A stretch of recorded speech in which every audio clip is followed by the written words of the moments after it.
Hello friends, good morning, how are you? Welcome to my YouTube channel English Today by Rajesh sir. Friends, in today's video I have some exercise related to dummy subject there.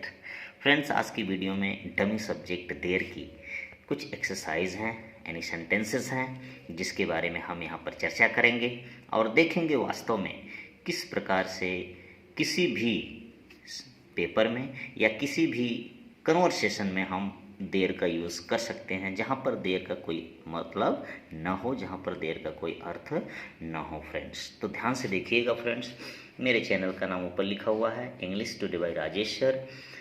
Translation exercise of there as dummy subject, dummy subject के रूप में यानी अर्थहीन subject के रूप में देर का प्रयोग।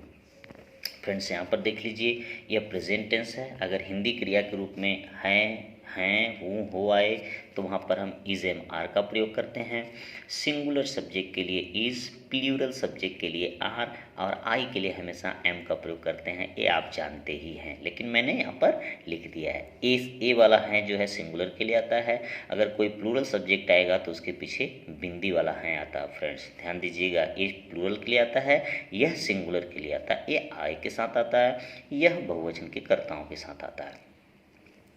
अब यहाँ पर फ्रेंड्स पास्ट टेंस में देखते हैं, था, थे, थी, वाज, वर, सिंगुलर सब्जेक्ट और आई के साथ वाज का प्रयोग किया जाता है।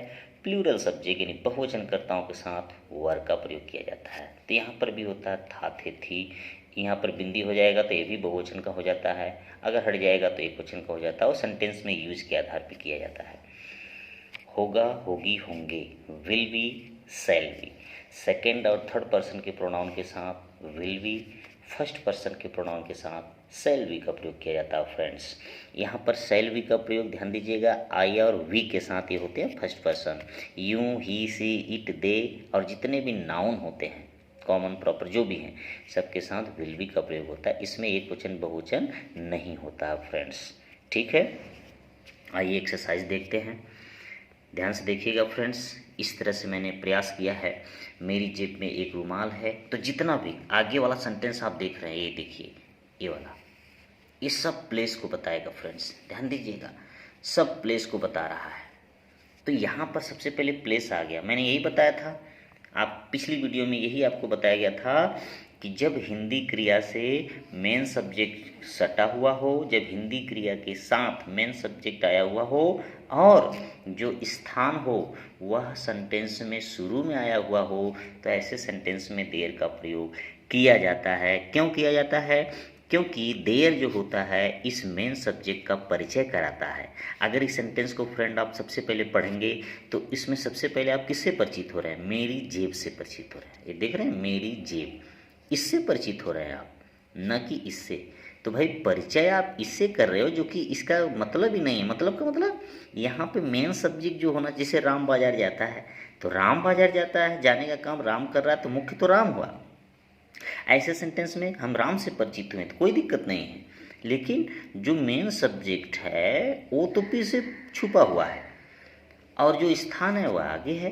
तो इसी छुपे हुए सब्जेक्ट का, मेन सब्जेक्ट का जो परिचय कराएगा उसी को इंट्रोडक्टरी देयर कहते हैं। फ्रेंड्स, ध्यान दीजिएगा, इसकी परिचय नहीं कराना है, परिचय इसकी कराना है। इंट्रोडक्टरी देयर इसीलिए तो कहते हैं कि छुपे हुए मेन सब्जेक्ट का परिचय कराने वाला शब्द। चूंकि इसका अर्थ यहाँ पर कुछ नहीं होता, एज ए सब्जेक्ट ये भी यूज हुआ है, लेकिन यहाँ पर अर्थ कुछ नहीं होता, इसलिए इसको डमी सब्जेक्ट भी कहते हैं। फ्रेंड्स, देखिए, मेरी जेब में एक रुमाल है। अब देखिए, एक रुमाल है और यहाँ पे है आया हुआ है। वर्ब देख लीजिए, है यानी क्रिया, यहाँ पर एक तो इज लगेगा, तो there is a handkerchief in my pocket. There verb plus qualifier plus main subject plus others. ठीक है फ्रेंड्स, देख लीजिए, यहाँ पे है, ये आपका सिंगुलर है तो इज लग गया। हैंडकरचीफ मीन्स होता है रुमाल।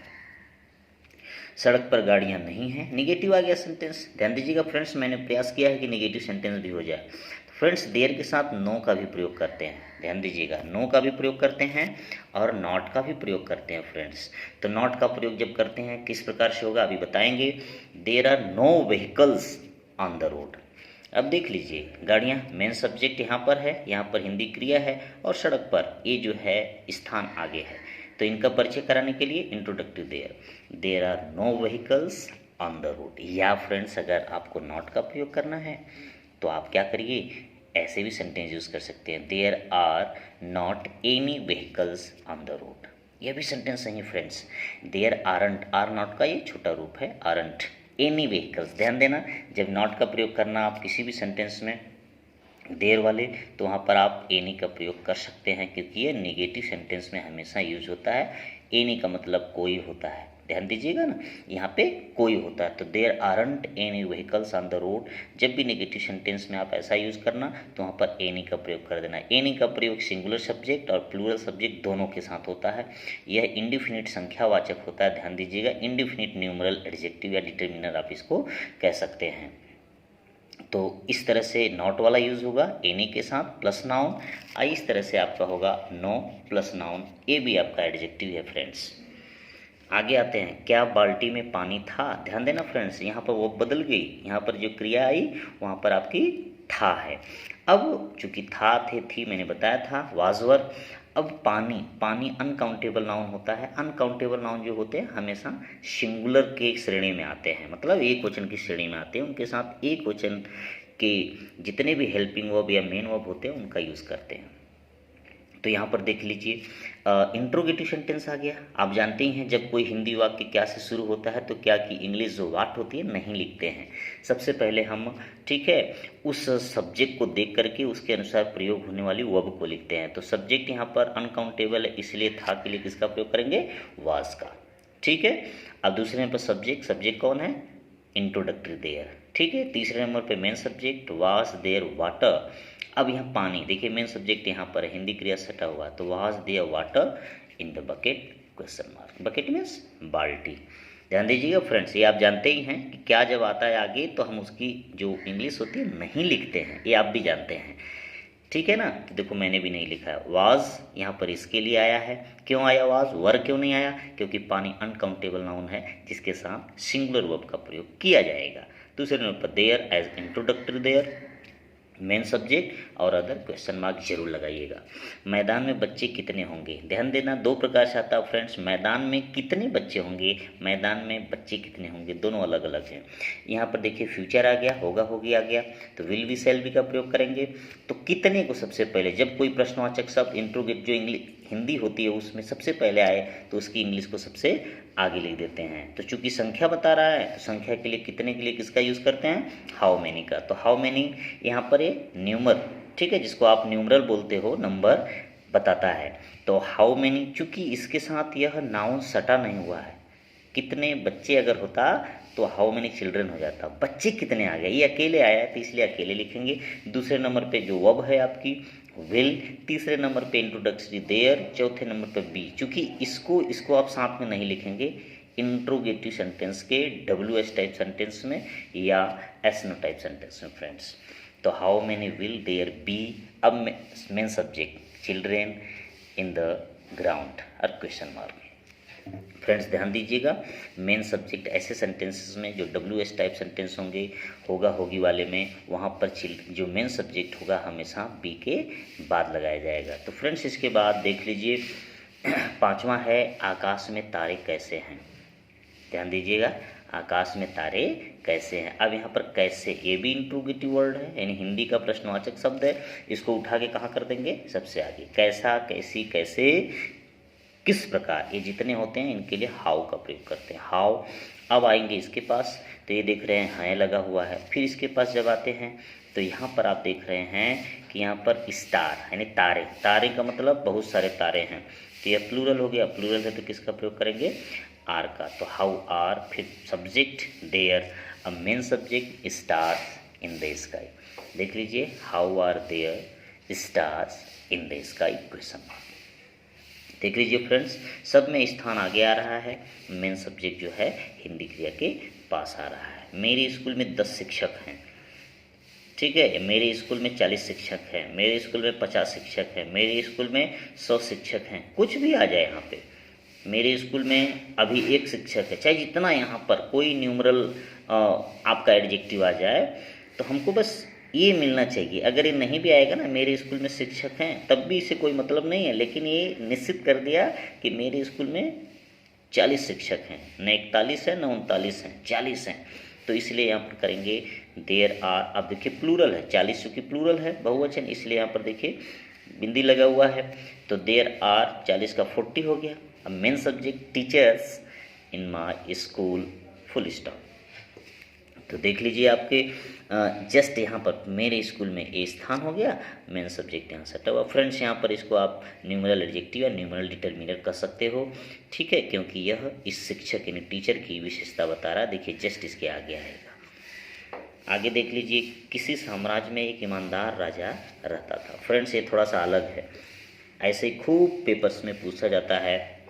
अब यहाँ देखिए रहता था, आप जानते ही हैं जिस हिंदी वाक्य के क्रियाओं के अंत में, क्रिया कौन है यहाँ पे, रहना, ठीक है, क्रियाओं के अंत में ता था, ती थी, ते थे, ठीक है ना, या आ ई ये शब्द आते हैं, वह होता है प्रेजेंट इंडिफिनिट टेंस, नहीं पास्ट इंडिफिनिट टेंस। अब आप किस मन में आएगा सर, ता ते ती तो प्रेजेंट इंडिफिनिट टेंस के पीछे भी आता है, लेकिन फ्रेंड्स मैंने ये शब्द भी बोला, इसको भी ध्यान दीजिएगा, यहीं पे कन्फ्यूजन हो जाती है। अरे ता है, ती है, ता हूँ, ती हूँ, ते हो इत्यादि शब्द आते हैं, लेकिन यहाँ पर देखिए ता ते ती के साथ क्या आया हुआ है, था, तो इसलिए ये पास्ट इंडिफिनिट टेंस हो गया, इसको ध्यान दे दीजिएगा आप। तो जब ये पास्ट इंडिफिनिट टेंस हो गया और अफर्मेटिव सेंटेंस है, देखो इसमें ना नॉट यानी नहीं शब्द नहीं आया है और ये इंट्रोगेटिव भी नहीं है, तो ऐसे में हम इसको अफर्मेटिव वाले रूल से लगाएंगे। तो अफर्मेटिव वाले रूल से लगाएंगे तो सबसे पहले सब्जेक्ट हो जाएगा, तो सब्जेक्ट आपका कौन है, देयर। फिर उसके बाद क्या लाएंगे, second form of the verb.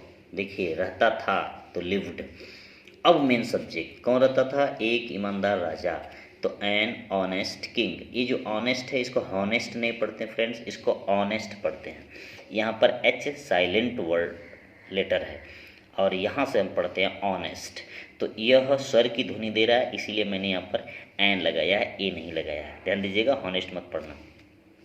There lived an honest king in an empire, ठीक है। अब देखो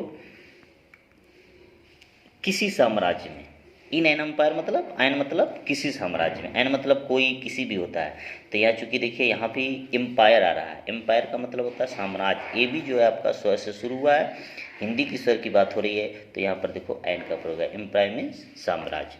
तो there lived an honest king in an empire. तो फ्रेंड्स ध्यान दीजिएगा, ऐसे सेंटेंस खूब पूछे जाते हैं।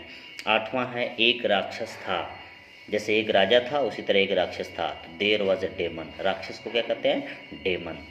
यहाँ पर देखिए किसी जंगल में, किसी हवेली में, किसी घर में, नदी के किनारे वह स्थान छुपा हुआ है, इसलिए भी हम यहाँ देखिए हिंदी क्रिया कौन है, था, और इसके साथ कौन सटा हुआ है, राक्षस, यही मेन सब्जेक्ट है, तो इसलिए सेंटेंस को हम देयर से शुरू करेंगे, देयर वॉज अ डेमन। तो फ्रेंड्स इस प्रकार से मैंने प्रयास किया है कि आपको जो है अब देयर में कोई समस्या नहीं होनी चाहिए। इसी प्रकार से देयर के सारे सेंटेंस पूछे जाते हैं और बहुत ही इम्पोर्टेंट है, चाहे आप स्पीकिंग में यूज़ कर लीजिए, चाहे कन्वर्सेशन में यूज़ कर लीजिए, चाहे तो बोर्ड की परीक्षाओं में जो ट्रांसलेशन वाला सेक्शन है वहाँ पे पूछता है, वहाँ पर आप इसका यूज़ कर लीजिए, आपको अच्छा रिजल्ट मिलेगा। तो फ्रेंड्स आप वीडियो देखने के बाद ज़रूर बताएं कमेंट करके कि आपको यह एक्सरसाइज कैसी लगी, और चैनल को अगर सब्सक्राइब नहीं किए हों तो सब्सक्राइब करें, लाइक करें। Thank you.